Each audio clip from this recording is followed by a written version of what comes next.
if I am going to have to provide a new passport picture all over again, I am going to make damn sure that this one is a whole lot cheaper than the last one I paid for and looks a whole lot better too. 42 cents? Yep, a whopping 42 cents. Well, let me tell ya, the US Department of State screwed up my passport. They misspelled my name. And you know what the best part of this is? I did not find out about this until I showed up at my appointment at one of those TSA pre-check enrollment centers. For those of you who don't know what that is, if you are approved for a TSA pre-check, you can get yourself through the airport security lines fairly quickly. I discovered the error 6 months and a half after my last passport picture was taken, and the Department of State website says that I need to provide a new picture because I passed that 6 months cutoff, which means that I'm gonna have to pay another $15-17 to get a new picture taken. They also highly recommend that the DS-5504 form, which is the application they need me to fill out for a name correction, be sent via a trackable mailing service. And that's because not only do you need to send in again an original or an official supporting documentation with your name on it, but you also need to send back that passport that I just got with the wrong name. So that's going to be another $8 to $10 to send everything via priority mail. I am now going to be paying another whopping $23 to $27 for someone else's mistake. And that's after having already paid $180 between the passport application fee, that's $130, the post office acceptance fee, that was $35, and the $15 passport picture that the post office took for me. So here's the deal. If I am going to have to provide a new passport picture all over again, I am going to make damn sure that this one is a whole lot cheaper than the last one I paid for and looks a whole lot better too. Because the background on that last passport picture has a nice shade of vomit, which I paid $15 for at the post office. So this leads me to today's tutorial, how to get a cheaper and better looking passport picture. So stick around for the tutorial. Here's the DS-5504 form that they're wanting me to fill out for the name correction. As I mentioned earlier, the picture has to be taken less than 6 months ago, and it does have to be printed on matte or glossy quality paper.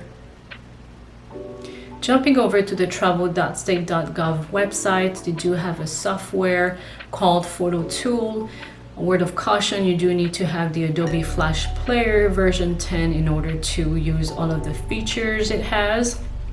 I do not have the software, but I'm going to show you what the next page looks like. Right from here, you want to upload your picture. I'm just going to show you for the heck of it, and as you see, there's not much that I can do with my picture. The background was not removed and replaced with a white background, otherwise you would have gotten something like what you see over to the right. So I had to jump over to Visafoto.com. Now scrolling down, I just want to show you really quickly. They do talk about how they are so confident about their software that they guarantee that this picture should not be rejected by the Department of State. But if it is for any reason, you will get your money back. I just want to highlight this section that talks about the average price that you would be paying grabbing those 4x6 pictures from their website and taking them over to a retail store like CVS or Walgreens, and also what you would be expected to pay if you were having your passport picture taken at those stores, anywhere between $15-17. And of course, you have the option of using a professional photographer, but at a higher premium. And Costco actually used to offer their passport pictures for $4.99 a print, but all this ended at the beginning of 2021, sadly. So jumping over to the Get Photo section, we're going to select the document. This is the default right here, Visa 2x2, and we're going to change that to the Passport 2x2. Even though they do share the same format, just make sure that you pick out the passport option. Now we are going to upload the picture. Just go ahead and find it from your desktop. Give it a couple seconds for it to upload. And here's the product, and as you can see, the hair to the left side of my face got all chopped off, so this software is not perfect. I want to show you the selfie that I used, and as you can see, it was not able to distinguish between the black background and the few strands of hair. So ladies, if you have long hair like mine, do not part it to the side, just let it flow naturally. I'm gonna show you what happens when I upload this other selfie that I took without parting my hair to the side. Of course, I mean, it would be best that you find yourself a white background. That way you wouldn't have to go through all the trouble of making sure that the background turns all white.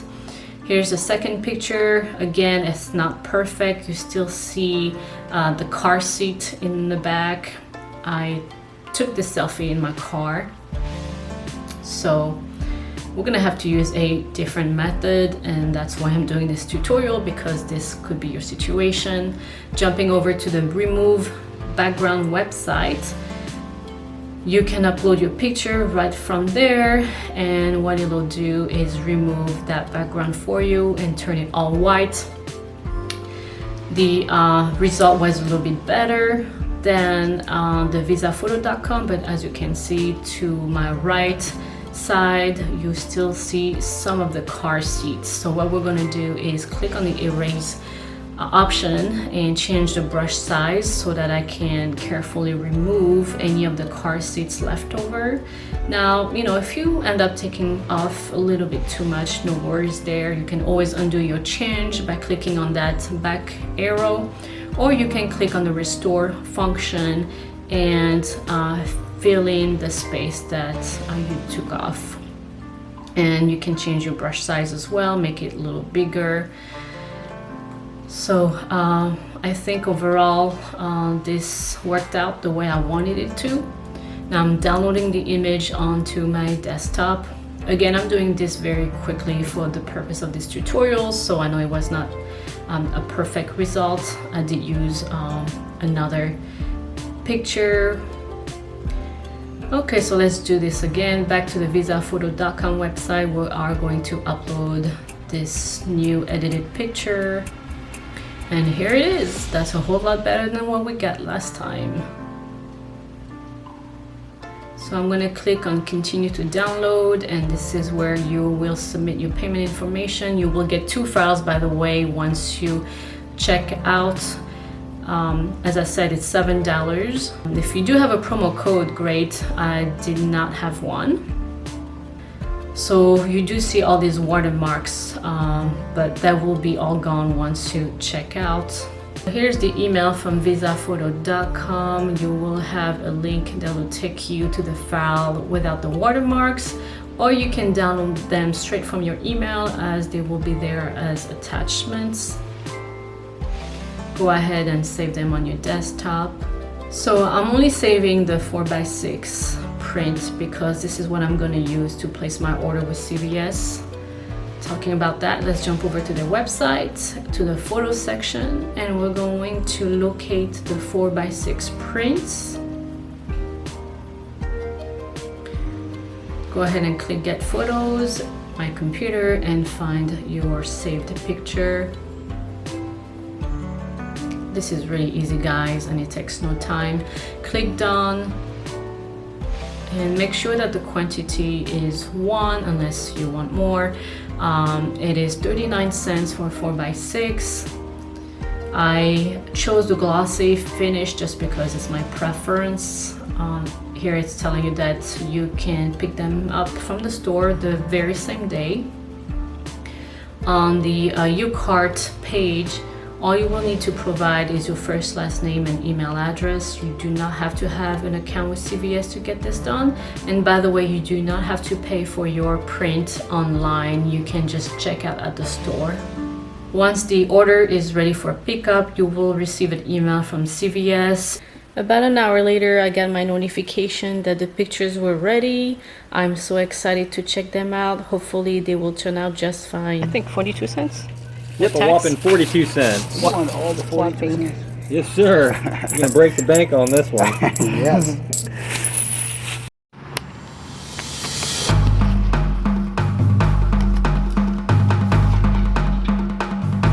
All right. Looks juice. Let me see.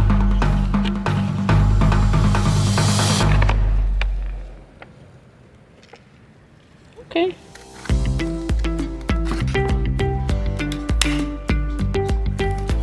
Okay guys, you better not f this up again. Hope you guys found this tutorial helpful. Moral of the story, when you get your passport back, triple check just about everything. Your first, middle, last name, date of birth. Alright guys, I'll catch you in the next video. Bye!